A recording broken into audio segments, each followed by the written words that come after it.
Cartilage fibrillation sorry, they become like a flappy things around. This is between the knee joint here. In the portion, in the top portion வந்து நம்ம பார்த்துட்டு இருக்கோம். இப்போ damage ஆனது fast forward பண்ண முடியுமா? Right. இப்போ காமிக்கிறது என்ன பண்ணுறோம்னா, see this is the arthroscopy 6 mm அந்த ஸ்மால் திங் ஒரு knee jointல போட்டுரும். அந்த காட்லேஜ் அதில் எடுத்துருக்கோம், க்ளீன் பண்ணி எடுத்த பிறகு இந்த காட்லேஜ் அந்த சைட்லேருந்து எடுத்து கீழே வைக்கிறோம். இப்போ அந்த எடுத்த காட்லேஜில் இன்ஜெக்ட் பண்ணிட்டு அந்த பிஆர்பின்றது ஸ்டெம் செல் க்ரோத்.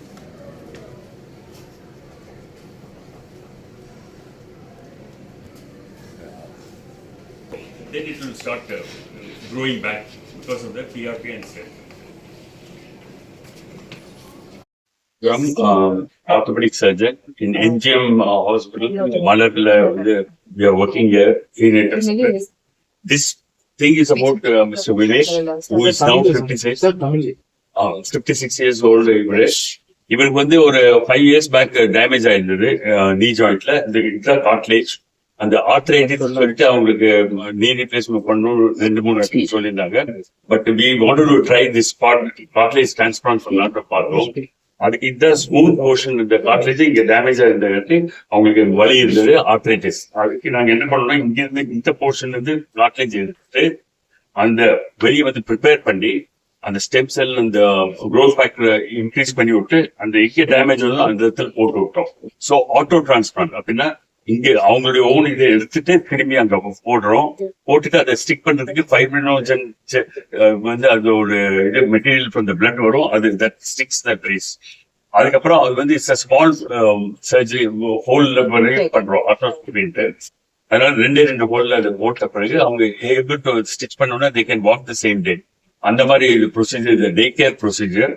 பின்னாக்க அன்னைக்கு பண்ண அன்னைக்கே அவங்க வீட்டுக்கு டிஸ்சார்ஜ் பண்ண முடியும். அதுக்கப்புறம் வந்து கொஞ்சம் ஒரு 6 weeks to 3 months நல்லா ஹீல் ஆயிடும். அதுக்கப்புறம் நல்லா ஆயிடும்.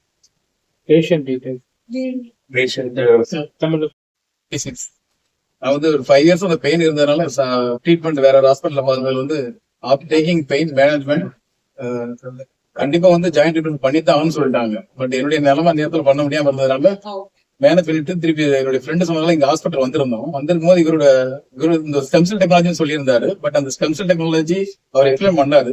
ஒரே ஒரு நாள் தான் இருக்க வேண்டியிருக்கும், டேக் கேர் எல்லாம் பண்ணிட்டு நார்மல் ஆயிருந்தாரு. But I took the treatment. அதை எடுத்ததுக்கு அப்புறம் இப்ப ட்ரீட்மெண்ட் முடிஞ்சு அன்னைக்கே டிஸ்சார்ஜ் பண்ணியாச்சு. பட் இத்தனை வீக் ஐ ரிசீவ் ஆஃபீஸ் டியூட்டியும் போயிருந்தேன். இப்ப நல்லா இருக்குது. இப்போ I am also working day to day. நான் ரொட்டீன் ஜாபை பார்த்துட்டு தான் இருக்கிறேன்.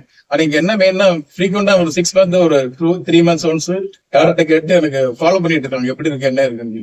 பிகாஸ் நான் வந்து நிறைய பணம் வந்து நிறைய ஆர்கியூ பண்ணிட்டு இருந்தேன். ஒருத்தர் ஸ்டெம்செல் என்ன இது ஸ்டெம்செல் சொல்றீங்களா, அதெல்லாம் ஏதாவது சொல்றீங்க அப்படின்னு, கார்டிகல் டிரான்ஸ்பிளான்டேஷன் அப்படின்னு. பட் ஸ்டில் இப்ப கூட பேசிட்டு இருக்கும்போது இடையில இந்த மாதிரி வேற பேக் எடுக்கலாம் சொல்லும் போது நீங்க வந்து காட்டுன்னு சொல்லி இருக்கும் போது வந்திருக்கிறாங்க. அதை என்னன்னா க்ளோஸ் மானிட்டரிங் அண்ட் ஃபாலோ பண்றாங்க. டைரக்டா அப்ரோச் பண்ண முடியாது, அது ஒரு அட்வான்டேஜ் வந்து. எனக்கு டைரக்டா வெரி ஹை லெவல் டாக்டர்ஸ் இருக்கும்போது டைரக்டா பேச விட மாட்டாங்க சில ஹாஸ்பிட்டல். எனக்கு அது ஒரு அட்வான்டேஜ் இருக்கு. Still I maintain without any medicine.